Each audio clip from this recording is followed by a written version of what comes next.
రే కొట్టురా, రే కొట్టురా, కొట్టురా కృతి. చిన్న water depot బిట్ట please. అబ్బా తర్వాత తెస్తామ్మా. చిన్న ఈ మ్యాచ్ కూడా చేయలేడు వీడు. చెప్పమ్మా. నెక్స్ట్ వీకెండ్ పోతా అన్నట్టున్నావు కదరా? చెప్పినాదమ్మా ఫ్రెండ్స్ తో ట్రిప్ పోతా అని కదా. ఇప్పుడు నీళ్లు తేకపోతే ఈ రివెంజ్ అంతా ఎల్లుండి తీసుకుంటది. వాటరే కదమ్మా, నేను తెస్తా.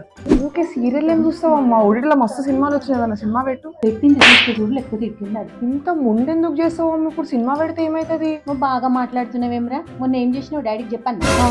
ఏం చేసినా అమ్మ? నోడు ముక్కు ముఖం తెలివనోడు వచ్చి NBFC రిప్రజెంటేటివ్, నీకు లోన్ ఇప్పిస్తా, పైసలు ఫార్వర్డ్ చెయ్యి, నీ అన్ని సర్టిఫికేట్స్ ఇయ్యి అంటే పైసలు ఫార్వర్డ్ చేస్తా అని కూర్చున్నావు. నేను రాకపోతే నీ సంగతి ఏమైతుండే? వాడు ఏది చెప్తాది నమ్మినావు. ఇప్పుడు ఏమైందే? నువ్వు రాకున్నా ఏం కాకపోతుండే, ఆడ మా అంటే కొన్ని డబ్బులు పోతుండే. సరే గది చెప్తా డాడీ. చెప్పకమ్మా ప్లీజ్. అందుకే అన్ని మూసుకొని ఏది పెడతా చూడు.